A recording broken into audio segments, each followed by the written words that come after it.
Hello, in this video we're going to discuss how an artificial afterlife was achieved by the wicked, part 1.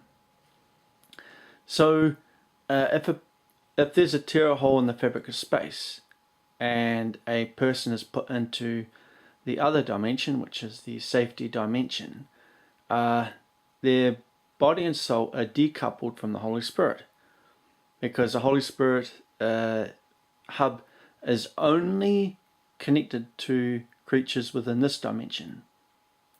And because of the decoupling, if a person dies in the safety dimension, then their soul remains there.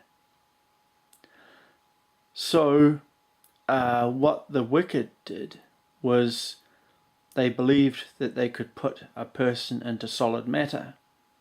So they had a block of carbon or something similar put in the safety dimension, and they tore a hole in the fabric of space, and using fields thought that they could vibrate particles and put people's souls inside solid matter.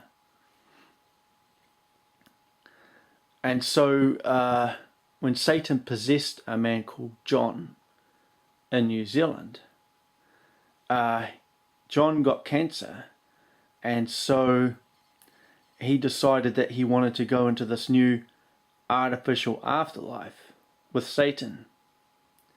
For this, he was drowned in a tank and then put inside this pod using this process. He didn't go through the same process all of the other people that were put in pods.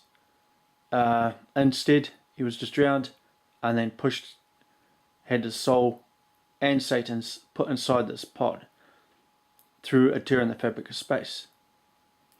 When they arrived at that location, they could communicate. So they had a type of camera and a monitor set up so that they could communicate with the wiccans and witches that worked for them. And John could communicate with his children and his family.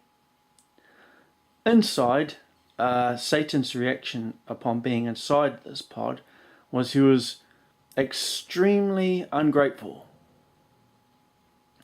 And this stood out.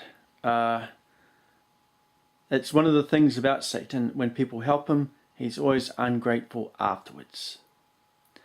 So the pair of them wound up trapped inside this pod. Prior to that, these wicked people had put a woman and a young boy inside pods.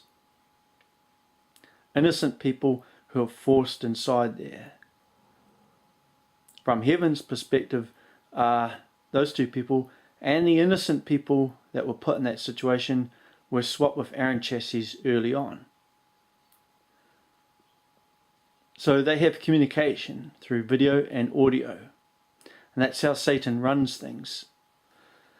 What they discovered inside that pod was that the dimensions were bigger than the block of carbon or whatever it was that they were put into. The soul is the template to the body, and when John measured the inside of his pod, he found that it was bigger. It was a square-shaped room. It is a square-shaped room, and is in fact bigger than the block of carbon or whatever it was, solid matter, that they were allegedly put into. This made them doubt things a little bit. Now, with the other people that were put in there, they were put through a process of mind breaking, which involves drowning and gang rape and drown rape and torture and bizarre wiccan and witch rituals. And then when the mind is broken and they're hypnotized, other demons of Satan's would possess the individuals, and then they were put into these pods. But of course, with them it was different. They were always tortured and killed in a horrific manner before being put into the pod. So whereas John was drowned with Satan attached, in the case of everyone else, it was worse and worse and worse and more bizarre torture and death the more they did it. And they were using acid and dismemberment and crushing people and things like that. Also killing people with vacuum and other methods. With the demons such as Baal and Ashura, Dominionatius, Belangong, and the others, when they're put inside the pod, Satan would have the scientists punish them and the people that they're in there with. And so, for 24 hours a day, 7 days a week, some of them are in fact still being punished. So that's what he's like, and they've been in there for years. So if you want to know where all the demons on earth are, they're in fact in those pods. They're all cold, hungry and thirsty and miserable.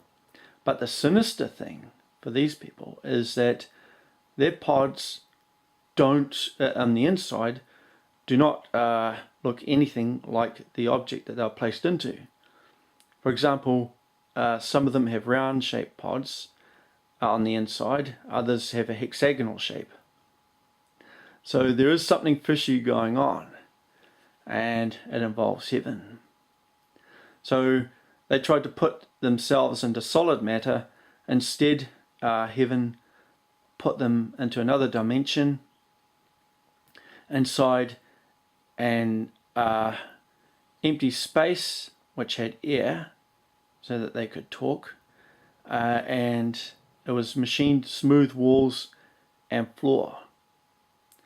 So it's a hollow room inside something, somewhere.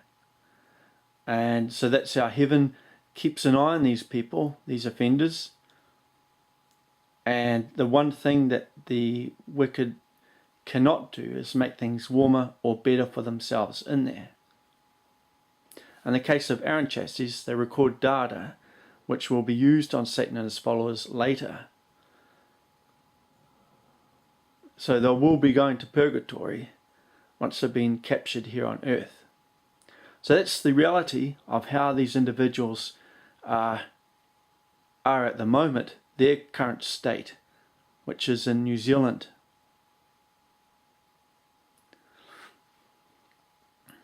And so that is the bad news for them, as it is part of God's plan that they wind up imprisoning themselves, and they're cold, hungry and thirsty all the time and miserable. You compare that afterlife to heaven, where the soul is refilled with a new body. People become good looking. You can alter your body, become taller or better facial features. You get to eat and drink. There's alcohol in heaven. People can have relationships and have sex in heaven. It's a good place in comparison to what these people have got.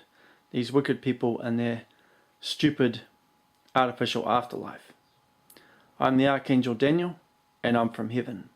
Oh, I just want to point out, the Aaron chassis of the boy is still a boy. And that was over 15 years ago. So that's a sign for people that is in fact an Aaron chassis in there, that someone did not turn on the button for it to grow in soul form, for him to grow in soul form. There's a sign for the wicked there. They know who I'm talking about. I'm the Archangel Daniel, and I'm from heaven.